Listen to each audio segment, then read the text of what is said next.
নবী সাল্লাল্লাহু আলাইহি ওয়াসাল্লামের জন্মের আগেই তার বাবা চলে যান,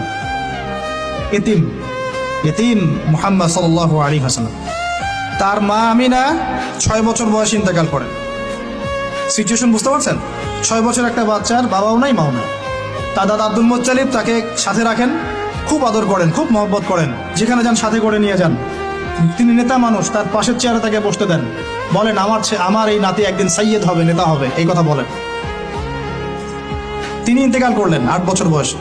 তারপরে দায়িত্ব পেলেন চাচা আবু তালেব। নাম কি?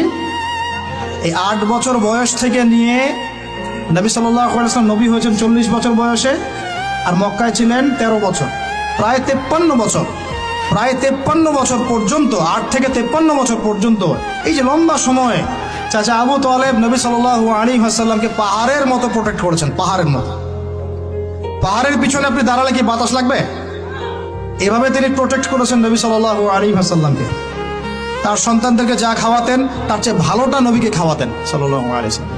স্পেশাল রান্না তৈরি করে তাকে ডেকে নিয়ে বসতেন, কারণ এতিম ছেলে, মনে কষ্ট আছে, হয়তোবা সবার সামনে বলতে পারে না, ব্যাপারটা বুঝেন না? তিনি এইভাবে ট্রিট করতেন। এমনকি নবী হওয়ার পরে আল্লাহর নবী সাল্লাল্লাহু আলাইহি ওয়াসাল্লামের বিরুদ্ধে পুরা সমাজ চলে গেল। কেউ গালি দেয়, কেউ বলে সাহের, কেউ বলে কাযযাব, কেউ বলে ফারিকুল জামা। মানুষ গালিগালাজ শুরু করলো, নিন্দা গীবত তহমত শুরু করলো, অর্থনৈতিক বয়কট শুরু করলো, সামাজিকভাবে বয়কট করা শুরু করলো। এমন কোনো অত্যাচার নাই যা নবী সাল্লাল্লাহু আলাইহি ওয়াসাল্লামকে করা হয় নাই। বুঝতে পারছেন কথা? এইরকম একটা সিচুয়েশনেও চাচা আবু তালেব তিনি বলছেন, তারা তোমার দিকে আসতে পারবে না দলে দলে যতদিন আমি আবু তালেব দাফন হচ্ছি না মাটির তলে। কথা বুঝতে পারছেন?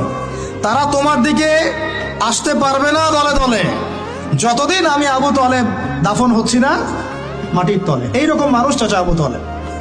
মানে আমরা যারা এখানে উপস্থিত আছি, বাংলাদেশে 16 কোটি মুসলমান, সারা বিশ্বের এই যে এত কোটি মুসলমান, তার মধ্যে বেশিরভাগ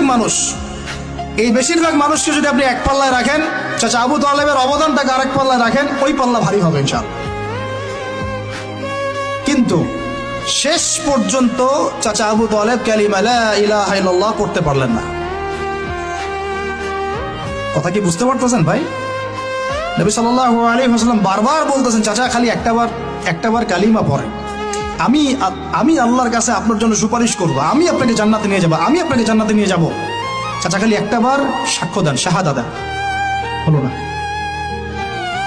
হাদিসের মধ্যে আসছে চাচা আবু তালেবকে জাহান্নামের সবচেয়ে উঁচু স্থানে রাখা হবে, যেখানে তার পায়ের গোড়ালি বা টাকনু পর্যন্ত আগুনে পুড়বে, এতেই তার মগজ টকবক করে ফুটতে থাকবে। নাউযুবিল্লাহ। নবী সাল্লাল্লাহু আলাইহি ওয়াসাল্লাম বলেছেন, আমি যদি না থাকতাম তাহলে আমার চাচাকে আরো নিচে রাখা হতো।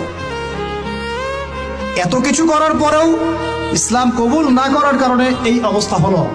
এখন কি ভাই আমি বুঝতে পারছি যে আল্লাহ পাক যে আমাদেরকে বিনা জিজ্ঞাসাবাদ করেই মুসলিম পরিবারে জন্ম দিয়েছেন, আল্লাহ পাক আমাদের উপর কত রহম করেছেন, আমাদের কত কৃতজ্ঞতা স্বীকার করা উচিত।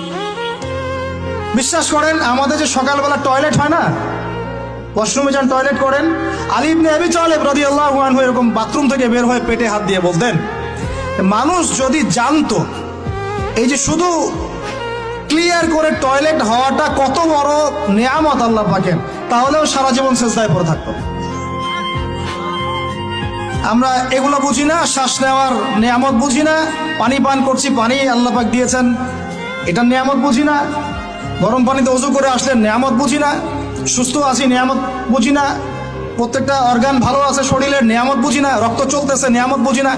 আমরা আল্লাহ পাকের নেয়ামতই বুঝি না, শুকরিয়া আদায় করি না। আর ওই যে কালিমা লা ইলাহা ইল্লাল্লাহ আল্লাহ পাক পড়ার তৌফিক দিয়ে মুসলিম বানিয়েছেন, এটা তো মোটেই বুঝি না। কত বড় নেয়ামত আল্লাহ দিয়েছেন আর কত ইহসান আল্লাহ করেছেন। এইটা জাস্ট আজকের লেকচার শুনে বুঝে বাসায় চলে যান, তাহলে ইনশাআল্লাহ আপনার একটা কৃতজ্ঞতাপূর্ণ হৃদয়ের সৃষ্টি হবে, এবং এই হৃদয়